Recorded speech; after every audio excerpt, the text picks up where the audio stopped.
Now, when we are dreaming of a world, compassionate world, kindness, empathy, love, heartfulness, it cannot be established with a magic wand.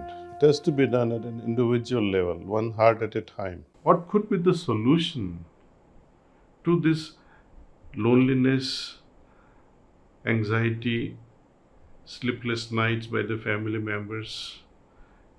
And when we pin down the reason behind it, there can be so many reasons. How to get out of it, how to solve that riddle. So, I was suggesting that meditation can help, but precisely Dr. Doughty says that when you have a problem, meditation will not work. And I fully agree with that. Because when a man is hungry, either physically or emotionally, his mind is not going to be on meditation, on divinity, on compassion, on love. No. In fact, such thing will only repel.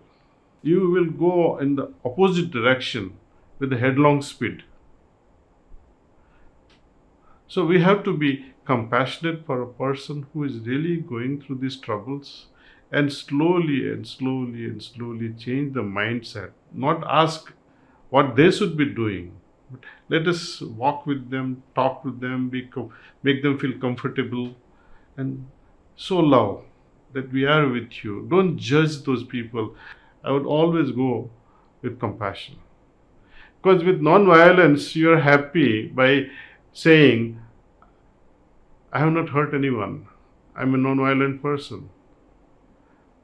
But compassion means I'm going one step ahead in making the other person comfortable, not just not hurting, but also trying to make that person feel comfortable, happy.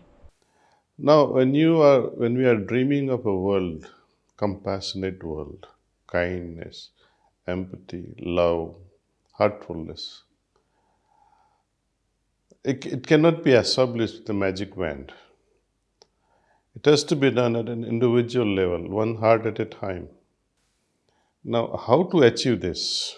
Meditation, though it was developed in ancient India for a different purpose, but the side effect today, side benefits, are this softening of the heart, kindness, loving heart, compassionate heart, being more empathetic, basic good man's values. One whom you can say gentleman. Why is self-compassion today so more important than ever? Because of this polluted mind. Too much of misdirected thinking leads us to do wrong things. And doing wrong things deliberately makes you feel guilty. So the need for self-compassion, it's all right. I made a mistake. I can forgive myself. There's no real harm done to anybody else. But I can recuperate myself and get more strength and say, okay, henceforth I will not do that again. So self-compassion must lead to stronger resolutions. Similarly, compassionate towards those who are disadvantaged. But don't become miserable yourself when you visit a sick person or a person who is suffering because of some other reasons. Don't sit there and start crying along with them. It doesn't help anyone. That is not compassion. Crying your heart out with another crying person is no compassion. Yesterday I was jokingly talking to one of my friends that when I share my pain because I don't have money, and you also, who is well equipped with millions of dollars, and you start also crying with me, what will happen to my situation? See? I need help, financial help. And if you are a true friend, you'll come on my way. That is true compassion. Compassion is not about feeling sorry for the other, but actually doing something about it. Now, when we look at spirituality, spiritual truths, that be humble, be loving, be compassionate, be empathetic. These are all qualities attributed to humanness. And you can arrive at such beautiful qualities when you are God oriented, when you love God, when you are not so selfish about this loving an individual whom you have never seen.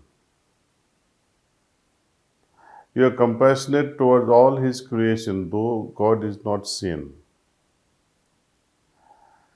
With such confidence, when one moves, he is able to love and remain compassionate with the rest of the creation. And it is said that people who have compassionate heart, empathetic heart, their happiness is much greater. Human evolution is all about self-dependency. Though we interact in this society with a lot of love, we support each other at emotional level. Higher the emotional intelligence, the person is considered to be more empathetic in nature. He is more considerate, he is more compassionate. And who can be more compassionate? Can a heart which is discontent can be compassionate? When you expect nothing, you accept everything. Is it possible? In certain state, no matter what happens around us, when we realize that something is beyond me, I am pushed into a certain situation where I have no other choice but to accept that scenario. That's a good situation. Though it can bring about a lot of turbulence and turmoils in life. But accepting whatever be the situation helps us. Suppose you don't accept certain thing that has happened in family and you go on fighting, what do you learn out of this? But the moment we learn things wisely, we accept because your heart says, because your heart feels that love. Love makes us forget all kinds of defects in others. And it is out of this love that acceptance emerges, out of compassion. So, to arrive at such a state of the heart which accepts, which loves, which remains content in a state of compassion, this is possible only when I go deep within my heart, touch the real conscience, feel that real conscience all the time. Key is to go deeper within your consciousness and touch the pure conscience. With the help of transmission, yogic transmission we call pranahuti, meditation becomes deeper and deeper each time we practice it. So, what have we learned out of this? The key to happiness is to remain in tune with our inner purity, with our inner compassionate state, inner chambers of the pure heart.